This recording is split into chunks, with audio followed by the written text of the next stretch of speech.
আর ঘাটালের যে হিরো তাকে জিরো করব হিরণকে দিয়ে। 23 তারিখ সকালবেলা এমন জিনিস আমি ছাড়বো ঘাটালের প্রার্থীর সম্পর্কে, আর ঘর থেকে ওই দিন বেরাবে না। দেখবো শুধু আমি না, বাংলা দেখবো। দেখা ঘাটালের বিজেপি প্রার্থী হিরণ চট্টোপাধ্যায় শেয়ার করা ভাইরাল অডিও ক্লিপ ঘিরে যখন ভোটের আগে তোলপাড় রাজ্য রাজনীতি, তখন ইঙ্গিতপূর্ণ মন্তব্য শোনা গেল বিরোধী দলনেতা শুভেন্দু অধিকারীর গলায়। আর ঘাটালের যে হিরো তাকে জিরো করব হিরণকে দিয়ে।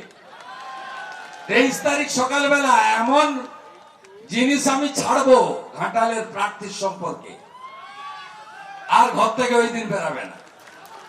23 তারিখ সকালবেলা ফলো করবেন 9টার সময় এক্স হ্যান্ডেল সোশ্যাল মিডিয়া।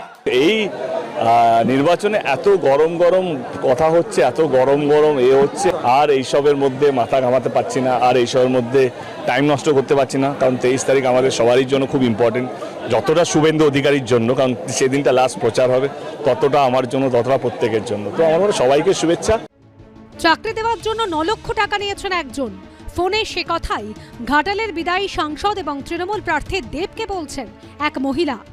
বিষয়টা হলো যে রাম আমার কাছ থেকে একটা টাকা নিয়েছিল 9 লাখ টাকা, এবং সেটা আমি সায়ন্তনকে বলেছিলাম যে সায়ন্তন ও টাকাটা নিয়েছে চাকরি দেওয়ার জন্য। তখন কথা যখন বলছি ডেফিনেটলি আমি তো গুরুত্ব দিচ্ছি।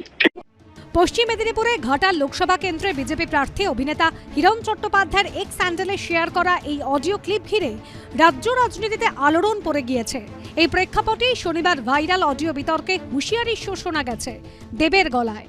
অনেকটাই সহ্য করেছি, আজকে আমরা একটা এফআইআর লঞ্চ করছি অডিও ভাইরালের জন্য, এবং যারা যারা এর সঙ্গে যুক্ত আছেন তাদেরকে আমার মনে হয় চিহ্নিত করা উচিত। কারণ সন্ধ্যাবেলা কালকে বাড়ি ফেরার পর হিরণদা বলছিলেন যে তাহলে দেব ভয় পাচ্ছে কেন। আমি বলছি পুলিশ কেন, ইডি, সিবিআই, এফবিআই, যে যে এজেন্সি আছে পৃথিবী জুড়ে তাদেরকে লাগিয়ে দিন, এবং যারা যারা এই যে ভোট জেতার রাজনীতি যিনি করছেন হিরণবাবু থেকে আরম্ভ করে তার যে সঙ্গে পঙ্গে যারা আছে তাদেরকে আমার মনে হয় এবারে তদন্তে করে তাদেরকে চিহ্নিত করা হবে। এই যে ভুল প্রচার করা হচ্ছে, মানুষ জেতার জন্য এতটা নিচে নেমে যাচ্ছে, এটা শুধু রাজনীতি না, দেশ পিছিয়ে যাচ্ছে।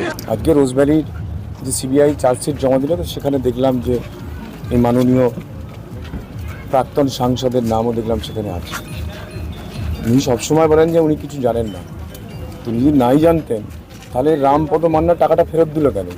রামপদ মান্না মার্কেট থেকে টাকা তুলছে, 7 কোটি টাকা তুলে ওনাকে দিয়েছে, সেটা তো ওনার পার্টির নেতা সুদীপ মণ্ডল, ঘাটাল সাংগঠনিক জেলার যুব সভাপতি, তিনি বলেছেন। 25শে মে ষষ্ঠ দফায় ভোট হবে ঘাটাল লোকসভা কেন্দ্রে। তার আগে 23 তারিখ সকাল 9টায় কি হবে, কিসের ইঙ্গিত দিলেন বিরোধী দলনেতা, সেটাই এখন প্রশ্ন।